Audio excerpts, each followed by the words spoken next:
салом, барномаи ахбори Тоҷикистон ва ҷаҳон аз Радиои Озодӣ тақдими шумо мешавад. Ман Зарангези Наврӯзшоҳ. Имрӯз 31 май аст ва таваҷҷӯҳ кунед ба сархати мавзӯъҳо. вазорати корҳои дохилӣ мегӯяд, дар амалиёти рӯзи 31 май дар ноҳияи Рӯшон 5 нафар кушта ва 1 нафар боздошт шудааст. мақомдорони украинӣ ба афроди фирефтаи тарғибот, шиноснома ва рубли Русия ҳушдор медиҳанд, ки хиёнат ба ватан ҷавобгарӣ дорад. баъди озод кардани Херсон онҳо ҳукми абад хоҳанд гирифт. ва сафари ҳунармандони Самарқанд баъд аз 40 сол ба Душанбе. шоми дӯстии ҳунармандони ду кишвар бо имзои шартномаи ҳамкорӣ ҷамъбаст шуд. вазорати корҳои дохилии Тоҷикистон имрӯз аз анҷоми ба гуфтааш амалиёти зидди террористӣ дар баландкӯҳҳои деҳаи Дерзуди ноҳияи Рӯшон хабар дод, ки дар натиҷаи он 5 нафар кушта ва 1 нафар дастгир шудааст. вазорати корҳои дохилӣ аз кушташудаҳо Ёдгор Ғулом Ҳайдаров, Алишер Почоев, Ҳабиб Мавлудодов, Ҷангибек Шехбуров ва Дохунда Палаев ном бурда онҳоро аъзои гурӯҳи муташаккили ҷиноӣ муаррифӣ кардааст. шахси боздоштшуда Қулмаҳмад Палаев аст, ки низ сокини ноҳияи Рӯшон будааст. ин хабар дар ҳоле аст, ки ҳомиёни ҳуқуқ ва фаъолони Рӯшон гуфтаанд, онҳое ки чун ҷинояткор ва аъзои гурӯҳи террористӣ муаррифӣ шудаанд, сокинони мулкии ин ноҳия ҳастанд ва ҳеҷ гоҳ силоҳ надоштанд. ҳамкорам Хиромон Баққозода, ки ҳоло бо мо дар студия аст, ин хабар ва таҳаввулоти дигари вазъ дар ноҳияи Рӯшонро пайгирӣ кардааст. Хиромон, оё дар бораи ҷузъиёти амалиёти имрӯза чиҳо гуфта мешавад? дар хабари вазорати корҳои дохилии Тоҷикистон Зарангез рӯзи 31 май дар бораи натиҷаҳои ба қавли мақомот як амалиёти зидди террористӣ хабар дода гуфта шудааст, ки нафарони куштаву боздоштшуда ҳама сокинони деҳаҳои Дерзуд ва Вамари ноҳияи Рӯшон буданд ва аз 18 май ба ин су мавриди ҷустуҷӯ қарор доштанд. мақомот рӯзи 30 май исми ин нафаронро дар миёни 10 шахси мавриди ҷустуҷӯ ёд карда буданд. вале дар ҳодисаҳои 2 ҳафта пеш дар пайи эътирозҳои сокинони ноҳияи Рӯшон аз ирсоли нирӯ ба Хорух, ки ин шаҳр шоҳиди задухурдҳои ходимони ҳифзи қонун ва гурӯҳи сокинони маҳаллӣ аз бемайлии мақомот ба таҳқиқи ҳодисаҳои ноябри порсол шудааст, ҳомиёни ҳуқуқ ин нафаронро сокинони мулкӣ бесилоҳ номида буданд. дар ҷузъиёти ҳодисаи субҳи имрӯз вазорат мегӯяд, ҷои амалиёт дар фосилаи 1 километрӣ аз сарҳади Афғонистон дар баландии 2800 метр дар сатҳи баҳр буд ва дар ин ҷо миқдори муайяни силоҳ аз ҷумла як силоҳи шикорӣ, пулемёти калашников, як гранатомет, 5 норинҷак ва 4 автомати калашников ошкор шудааст. мақомот менависанд, ки ин гурӯҳ даъватҳои ба такрори онҳо барои таслим шуданро нодида гирифта аз пайгарди мақомот пинҳон мешуданд. мақомот ин нафаронро дар ҳамла ба корвони автомашинаҳои хизматчиёни воҳиди таъиноти махсуси зидди террористии Альфаи Кумитаи давлати амнияти миллӣ гунаҳгор карданд, ки ба гуфтаашон боиси кушта шудани як афсар ва ҷароҳати вазнини 13 хизматчии ҳарбӣ гардидааст. ба ҳисобҳои ҳомиёни ҳуқуқ накамтар аз 20 сокини мулкии Рӯшон ҳам дар ҳодисаҳои 16 то 18 май кушта ва беш аз 100 нафар боздошт шуданд. ба ҳар ҳол санҷидани дурустии хабари мақомот барои хабарнигорони Радиои Озодӣ бо сабаби набуди дастрасӣ ба интернет ё қатъ будани хати иртиботи телефонӣ бо Рӯшон феълан мушкил аст. дар зимн бино ба иттилои дигар дар шаҳри Хорух ҳам мақомот як аъзои дигари гурӯҳи ҷамъиятии комиссияи 44-ро боздошт карданд. ин гурӯҳ қарор буд ҳамроҳ бо ходимони ҳифзи қонун дар таҳқиқи хушунатҳои ноябри порсол иштирок мекард. аз ин ҷо чӣ хабар аст, Хиромон? аз Хорух, ки мисли дигар минтақаҳои вилояти мухтори Кӯҳистони Бадахшон дар инзивои иттилоотиву беинтернетӣ ба сар мебарад, ба ҳар ҳол хабари боздошти Манучер Холиқназаров, мудири анҷумани ҳуқуқшиносони Помир ва узви комиссияи 44 ба дасти Радиои Озодӣ расид. мақомот ӯро ба узвият дар иттиҳодияи ҷиноятӣ муттаҳам карданд. назари Холиқназаров ҳанӯз дастрас нест ва ҳам рӯшан нест, ки худи ӯ бо вакили дифоъ таъмин шудааст ё на. вале ду манбаи мустақили Радиои Озодӣ гуфтанд, Манучер Холиқназаров ҳафтаи гузашта дар шаҳри Хорух боздошт шудааст. ба гуфтаи як манбаи боэътимод алайҳи Холиқназаров бо иттиҳоми иштирок дар иттиҳодияи ҷиноятӣ парванда боз шудааст, ки аз 8 то 12 соли зиндонро пешбинӣ мекунад. мақомот дар бораи боздошти Холиқназаров ва дигар аъзои комиссияи 44, ки иборат аз намояндагони ҷомеаи шаҳрвандии вилояти мухтори Кӯҳистони Бадахшон буд, расман шарҳе надоданд ва منابع رادیوی آزادی گفتند منوچهر خالق‌نظرов همراه با دیگر اعضایان کمیسیه 44 آخر هفته گذشته اول به بازپرسی دعوت و سپس بازداشت شده است و به این ترتیب تا حال بازداشت 4 عضو این گروه از جمله حقوقشناس و مدعی کرسی پرزیدنتی فراموز ارگاشف، برادر الفت خانم محمدشایف بازداشت شده خورسند محمدشایف، یک فعال محلی مظفر مبارکشایف. این خبرها تصدیق شدند و به دست ما رسیدند. اتهام آنها چی بوده است خیرمان؟ طبق اطلاع یک منبع رادیوی آزادی، مقامات اعضایان کمیسیه 44 را به گرفتن مبلغ از سازمانی در تاجیکستان ممنوع پیمان ملی تاجیکستان گمانبر می‌دانند، اما خالق‌نظرов و دیگر اعضای کمیسیه 44 در بازپرسی‌های اولیه این اتهامات را رد کردند. تشکر خیرامان بقازاده درباره عملیات اخیری به قول مقامات ضد تروریستی خبر میداد. ضمناً شرکت‌داران اعتراضهای اخیر خاروق و ریشان بارها اصرار ورزیدند که اعتراض آنها آسایشته است. همچنین سازمان‌های بین المللی حامی حقوق استفاده از زور و فشار به اعتراضگران را محکوم نموده گفتند به استفاده اصطلاح گروه‌های متشکل جنایتکار موافق نیستند. و بیننده عزیز، موضوع صحبت برنامه نوبتی گپی آزاد در رادیوی آزادی هم سبب‌های سرزدن ناامنی در بدخشان است. همکاران ما با صحبت سیفالله سفرov، پروفسور سیاستشناس و شیرعلی غلامعلیov، پژوهشگر دانشگاه سوگوبای ژاپن و زاده بدخشان را به برنامه دعوت کردند. پاره از آن بحث را حالا همراه می‌بینیم. من آنها را تروریست نمیگویم چون که اونها ترکش‌ها با وجود نبودند، لیکن آنها را همچون جنایتکار میگویم برای آنکه از پشت الفت خانم رفتند.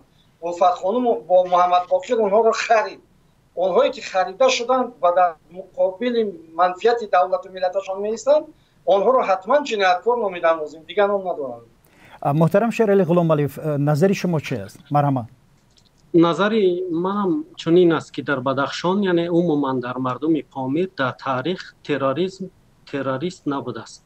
متاسفانه چخیل که استاد گفتند امی واژه تروریسم و فاشیسم و دیگر چیزا یعنی دیگر شکل دیگر را گرفته است. چخیل که مثلا روسیه به اوکراین حمله آورد و اونجا گفت که مردمش فاشیسم، لیکن اوکراینا میگن که ما نداریم فاشیسم.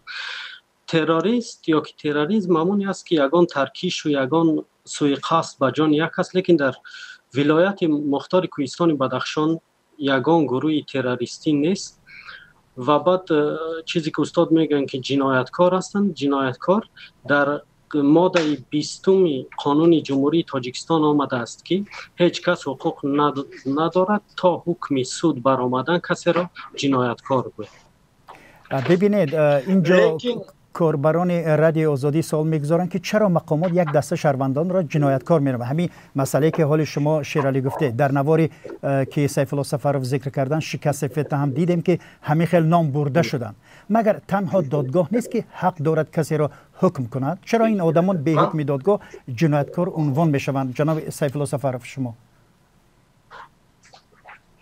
جنایتکار من برای اونها را میتوانم بگویم به سود.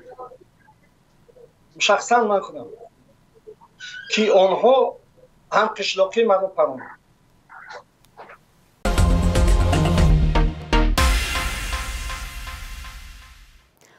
برنامه ساعت 8 سحر به وقت دوشنبه و ساعت 6 به وقت مسکو در وبسایت azadi.org، در صفحه های رادیوی آزادی در فیسبوک و کانال آزادی ویدیو در یوتیوب نشر می شود. نیروهای روسیه در منطقه های تصرف شده اوکراین به تشویق و روسی کنانی اهالی شروع کردند. در این منطقه ها در برابر نمایش برنامه های تلویزیونی روسیه از طریق مانیتورهای بزرگ، مقامات اشغالگر تقدیم امتیازناک شهروندی روسیه را پیشنهاد کردند و همچنین معاملات روبل روسی را به راه ماندند. ولی منصبداران اوکراینی به شهروندانی که شناسنامه خود را عوض میکنند هشدار میدهند که خیانت به وطن جزای سخت خواهد داشت. کیومرث عطا در این باره گزارش میدهد. نصب اکران‌های بزرگ و پیشنهاد شناسنامه روسی کنانی اهالی در منطقه های اشغال شده اوکراین به همین طرز ادامه دارد. 2022 считать товарооборот, вероятно, будут уже в рублях. در شهر ماریوپول در ماشین های بارکش اکران نصب کرده و به ساکنان برنامه های ترغیباتی رسانه های روسیه را نمایش می دهند. همچنین در این شهر در نزد نقطه‌های تقسیم کمک‌های بشردوستانه و آب 12 مانیتور بزرگ گذاشته شده است که نیز فقط شبکه‌های روسیه را نمایش می‌دهند. در دوره تعطیل تابستان هم در این مکتب‌ها در اینجا برای کودکان باز می‌ماند. دوام 3 ماه خوانندگان اوکراینی را برای تحصیل بر اساس برنامه تعلیمی روسیه آماده می‌کنند. قرار است به آنها درس‌های زبان و ادبیات روس و تاریخ روسیه آموزانده شود. بیش از 50 آموزگار برای کار در دوره تعطیل راضی شدند. کرمل با تصویب یک سند پیشنهاد شناسنامه روسی به ساکنان منطقه‌های اشغال شده از طرف روسیه را در اوکراین آسان کرد. اما به گفته سرگئی خلن، وکیل شورای ولایتی خرسون، ساکنان این قسمت اشغال شده نمی توانند در شهر خود سندهای روسیه را بگیرند.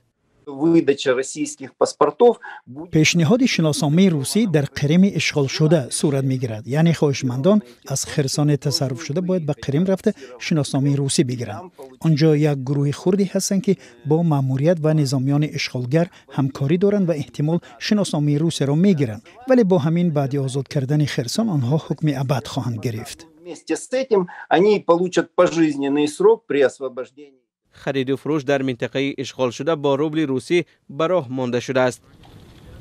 مقامات اشغالگری روسیه می‌خواهند ساکنان سیمکارت‌های شرکت‌های موبیلی روسیه را بگیرند. در اینجا مردم برای خریدن سیمکارت‌های روسی در نوبت ایستادند. این سیمکارت‌ها با رقم +7 شروع می‌شود.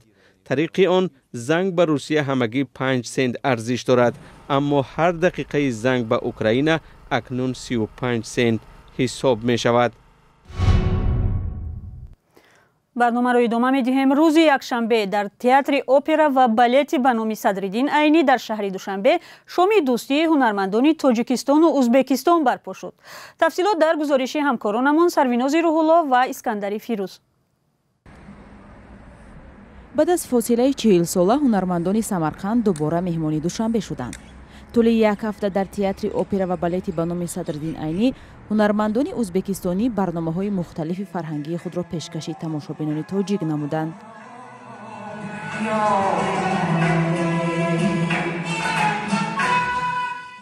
در برنامه فرهنگی شوم دوستی که در جنبست این سفر برگزار شد، هنرمندان هر دو کشور برآمد نمودند.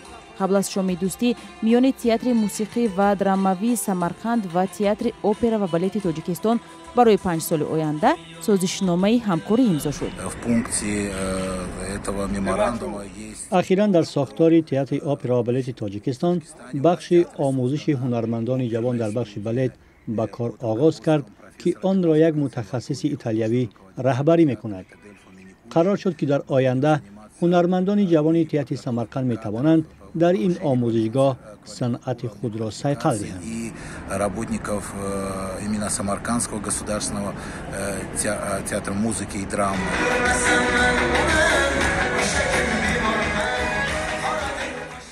مسئولان تئاتر سمرقند میگویند از این به بعد هنرمندان ازبک و تاجیک میتوانند در هر وقت دلخواه به شهرهای همدیگر سفرهای هنری انجام دهند. طبق این سازشنامه ما می توانیم هر ماه و یا هر 3 ماه یک مرتبه به شهرهای همدیگر سفرهای هنری داشته باشیم. گذشته از این توافق شد که تئاترهای ما می توانند ضمن تهیه نمایشنامه‌های خود از ظرفیت هنرمندان و کارگردان‌های همدیگر استفاده کنند. تئاتر orqali ko'rsatmoqchimiz.